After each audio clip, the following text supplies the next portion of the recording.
Last lecture में हम पढ़ रहे थे ट्रांसपोर्टेशन इन प्लांट्स, जिसमें आपने जो सबसे इम्पोर्टेंट बात पढ़ी थी मीन्स ऑफ ट्रांसपोर्टेशन में कि डिफ्यूजन है, फैसिलिटेटेड डिफ्यूजन और एक्टिव ट्रांसपोर्ट है। तीन बातें बस आपको ध्यान से याद रखनी है। पहली बात क्या है कि डिफ्यूजन हो या फैसिलिटेटेड डिफ्यूजन हो, दोनों में एनर्जी की रिक्वायरमेंट नहीं होती है।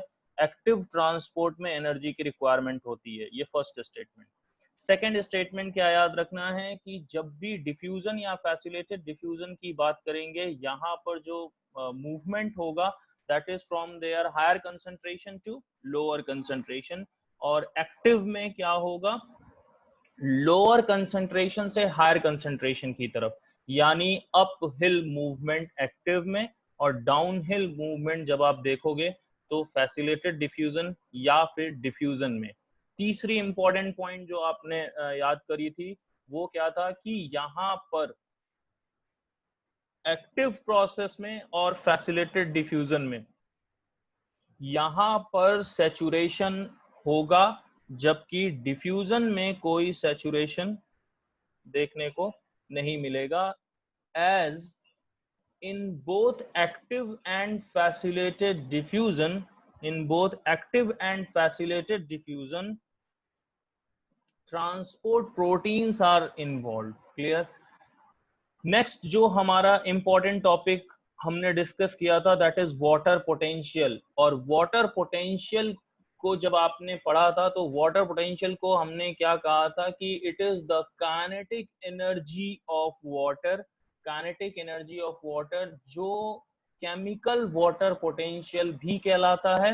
And water potential mainly depends upon solute potential and pressure potential, और उसमें भी सॉल्यूट पोटेंशियल की जो वैल्यू होगी वो निगेटिव में होगी, और जबकि प्रेशर पोटेंशियल की जो वैल्यू हम देखते हैं वो पॉजिटिव में लेते हैं, पॉजिटिव में देखेंगे।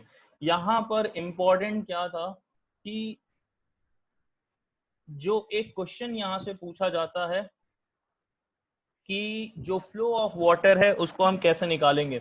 तो दो बातें याद रखना, एक तो हमारा ये जो फॉर्मूला है water potential is equal to solute potential plus pressure potential, और एक डीपीडी के रिस्पेक्ट में मैंने आपको बताया था कि डीपीडी की वैल्यू वाटर पोटेंशियल के बराबर होती है, बस नेगेटिव होगी, इतना याद रखना है। इसमें आपने पढ़ा था डीपीडी के रेस्पेक्ट में भी, तो क्वेश्चन में कई बार आप देखते हो वाटर पोटेंशियल की जगह हमें डीपीडी दे दिया रहता है, तो उसमें कोई दिक्कत की बात नहीं है। बस हम यहाँ पर जो सिंबल है वो नेगेटिव यूज करेंगे डीपीडी के रेफरेंस में। इसके बाद हमने पढ़ा था ऑस्मोसिस। ऑस्मोसिस में मेनली जो आपने याद रखना है वो प्लांट के रिस्पेक्ट में हमने प्लाज्मोलाइसिस की बात करी थी। तीन प्लाज्मोलाइसिस हमने डिस्कस किया था। कौन कौन सा? इंसिपिएंट प्लाज्मोलाइसिस, इनिशियल स्टेजेस की प्लाज्मोलाइसिस को कहेंगे, फिर लिमिटिंग प्लाज्मोलाइसिस है, और उसके बाद जो फाइनल है that is evident plasmolysis, evident plasmolysis. और एक और इसमें टोनिसिटी की जब हमने बात करी थी तो तीन टाइप आपने पढ़ा था, आइसोटोनिक, हाइपोटोनिक और हाइपरटोनिक। तो आइसोटोनिक का मतलब क्या है कि जब वहां पर एक्सटर्नल सोल्यूशन और नॉर्मली साइटोप्लाज्म का जो कंटेंट है उनका जब कंसंट्रेशन लगभग इक्वल होगा तो वो आइसोटोनिक कंडीशन होगा। हाइपोटोनिक का मतलब क्या है कि यहाँ पर जो एक्सटर्नल सोल्यूशन है, ठीक, एक्सटर्नल सोल्यूशन अगर है तो वो क्या है, कम कंसंट्रेटेड है, हाइपो कंडीशन में है। जबकि हाइपरटोनिक का मतलब क्या है कि एक्सटर्नल सोल्यूशन मोर कंसंट्रेटेड है। ठीक, अब तीन कंडीशंस क्या हैं कि अगर कोई सिंपली सेल को हमने हाइपोटोनिक कंडीशन में रख दिया है तो उनका साइज इंक्रीज हो जाएगा, क्योंकि वहां से वाटर का इंडो ऑस्मोसिस होगा।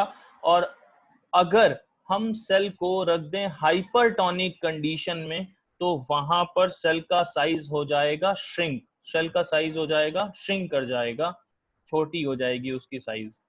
ठीक, इसमें एक जो आपने इम्पोर्टेंट टॉपिक पढ़ा था इम्बाइबिशन का, तो इम्बाइबिशन में आपको याद रखना था क्या कि इम्बाइबिशन की जब भी हम बात करते हैं जनरली यहाँ पर हम नॉन लिविंग सरफेस से वाटर के एब्जॉर्प्शन की बात करते हैं। इसमें दो एग्जाम्पल है जो आपको याद रखना है।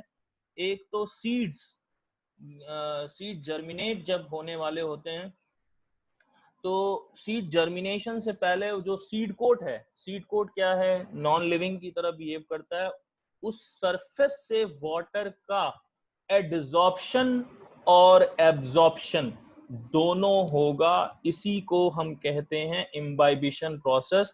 और यहाँ पर मैंने एक क्वेश्चन आपको याद कराया था डायरेक्ट, 2-3 बार वो डायरेक्ट ही क्वेश्चन पूछा गया है।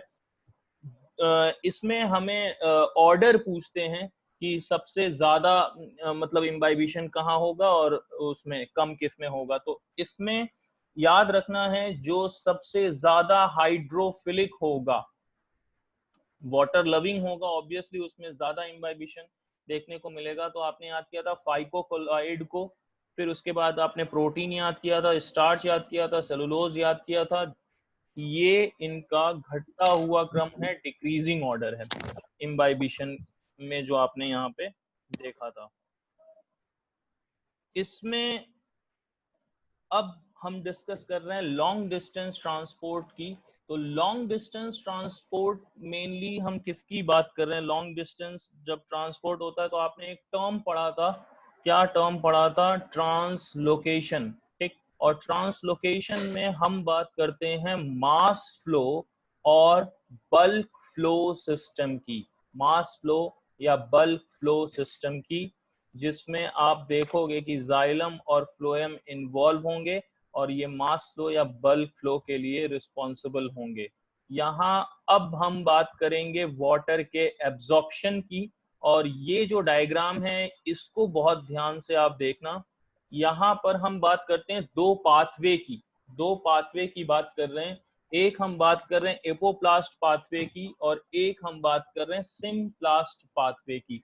तो यहीं पर सबसे इंपॉर्टेंट जो आपको याद रखना है कि जब भी हम एपोप्लास्ट पाथवे की बात करेंगे, एपोप्लास्ट पाथवे की जब हम बात करेंगे तो हमें ये याद रखना है कि ये जो प्रोसेस है, ये process P for passive process है। एपोप्लास्ट पाथवे क्या है? पैसिव प्रोसेस है। और ये एपोप्लास्ट पाथवे स्लो प्रोसेस है या फास्ट प्रोसेस है? बताओ मल्लिका, जो एपोप्लास्ट पाथवे है ये फास्ट प्रोसेस होगा या स्लो प्रोसेस होगा?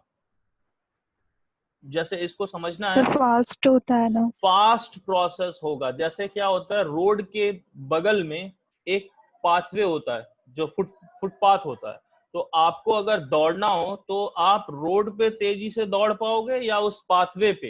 रोड पे तो दौड़ नहीं सकते, गाड़ियां आ रही हैं, लेकिन जो साइड है वहां पर आप फास्ट दौड़ सकते हो। तो इससे एक कॉन्सेप्ट याद रखना कि एपोप्लास्ट पाथवे क्या है, एक तो पैसिव है, दूसरा ये जो प्रोसेस है ये फास्ट प्रोसेस है।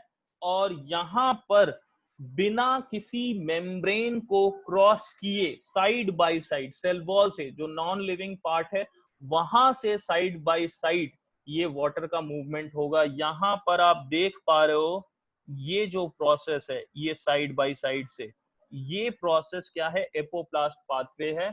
बट जब हम सिम्प्लास्ट पाथवे को डिस्कस करते हैं तो सिम्प्लास्ट पाथवे का मतलब क्या है कि ये through intracellular and intercellular spaces both, through intracellular and intercellular spaces, जब दोनों की इन्वॉल्वमेंट होगी तो ये सिम्प्लास्ट पाथवे आप देख पाओगे।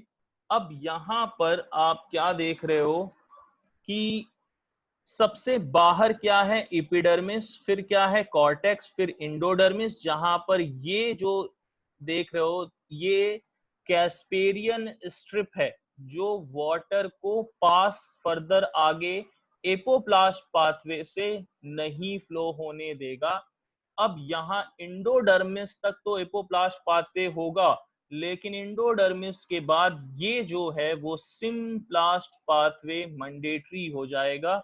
यहाँ पहले epidermis, cortex, endodermis, pericycle and now it moves through vascular bundles, और अब ये वैस्कुलर बंडल्स की तरफ मूव करेगा।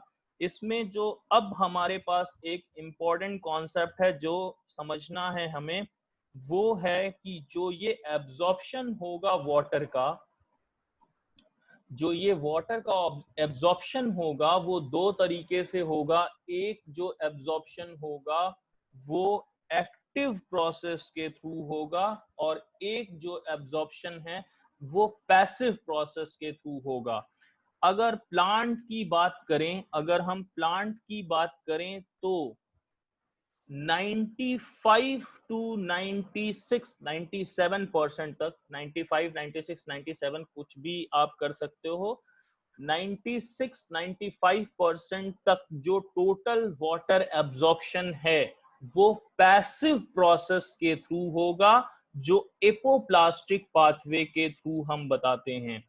और इसमें ट्रांसपिरेशनल पुल इंपॉर्टेंट रोल प्ले करता है। कौन? ट्रांसपिरेशनल पुल। एक्टिव एब्जॉर्प्शन की अगर हम बात करें तो it accounts for only 4 to 5% of water. And ये क्या है, ये जो एक्टिव प्रोसेस यहाँ पे देख रहे हो ये स्लो प्रोसेस होगा और सिम्प्लास्ट पाथवे को फॉलो करेगा, सिम्प्लास्ट पाथवे को फॉलो करेगा, और रेट ऑफ एब्जॉर्प्शन इससे लो होगा। और एक जो इंपॉर्टेंट बात याद रखनी है, यहां जब पैसिव प्रोसेस की हम बात कर रहे हैं तो यहां पर ट्रांसपिरेशनल पुल है, और जब एक्टिव प्रोसेस की बात कर रहे हैं तो यहाँ एक्टिव प्रोसेस में क्या इन्वॉल्व होगा? रूट प्रेशर इन्वॉल्व होगा। एक्टिव प्रोसेस में हम बात करेंगे किसकी? रूट प्रेशर की। और ये रूट प्रेशर डेवलप कैसे होता है, ये रूट प्रेशर कैसे डेवलप होता है ये याद रखना है कि रूट प्रेशर कैसे डेवलप होगा। जब यहाँ पर जो रूट हेयर्स हैं, जो रूट हेयर्स हैं उन्होंने वाटर को एब्जॉर्ब किया, वाटर एब्जॉर्ब होने की वजह से एक प्रेशर जनरेट होगा जिसको हम रूट प्रेशर कहेंगे। और इसकी एक कहानी क्या है कि जैसे आप देखते हो जो छोटे प्लांट होते हैं, हर्बेसियस प्लांट होते हैं, मॉर्निंग में जब आप देखते हो तो ऐसा लगता है कि उसमें वो ड्रॉप्स या जैसे होता है ना बूंद की तरह से वहां पे पानी या वाटर दिखाई देता है। तो एक्चुअल में वो है क्या? एक्चुअल में वो रूट प्रेशर की वजह से ही है। वाटर ऊजेज आउट, वाटर ऊजेज आउट, और वो जो वाटर ड्रॉपलेट के फॉर्म में है, वो जो वाटर ड्रॉपलेट के फॉर्म में है, उनके अंदर मिनरल्स भी प्रेजेंट होते हैं, मिनरल्स भी प्रेजेंट होंगे। बात क्लियर है? अब यहाँ पर जब आप देखोगे तो एक और प्रोसेस हमें डिस्कस करना है जिसको हम गटेशन कहेंगे, गटेशन कहेंगे। और ये वही है loss of water in liquid form, that is guttation. और रूट प्रेशर को अगर हमें समझना है बहुत अच्छे से तो उसमें आप देखोगे कि रूट प्रेशर जो टॉल ट्रीज में कॉन्टिन्यूटी मेंटेन होती है वाटर कॉलम की, कॉन्टिन्यूटी, जैसे ट्रांसपिरेशनल पुल के थ्रू वाटर एलिमिनेट हुआ, ट्रांसपिरेशन प्रोसेस हो गया। अब जो वाटर कॉलम की कॉन्टिन्यूटी है, या अगर सपोज करो कि कनेक्शन टूट गया है, अगर सपोज करो कि कनेक्शन बीच में ब्रेक हो गया है, तो इस कॉन्टिन्यूटी को रीस्टैब्लिश करने के लिए, इस कॉन्टिन्यूटी को रीस्टैब्लिश करने के लिए किसकी रिक्वायरमेंट होगी? रूट प्रेशर की, रूट प्रेशर की। अब रूट प्रेशर के बाद जब हम बात करेंगे ट्रांसपिरेशनल पुल की, तो ट्रांसपिरेशनल पुल में आपने क्या देखा है कि वाटर एलिमिनेट होगा स्टोमेटा के थ्रू, और उस एलिमिनेशन से ये क्या होता है, एक मतलब जैसे कल मैंने आपको बताया था दो फोर्सेस हैं, एक पुलिंग फोर्स है, एक पुशिंग फोर्स है। तो रूट प्रेशर कौन सा फोर्स है, पुलिंग फोर्स है या पुशिंग फोर्स है? पुशिंग।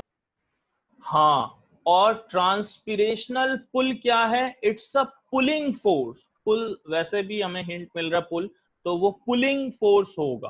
क्लियर है? अब देखो एक बात जो हमें याद रखनी है यहाँ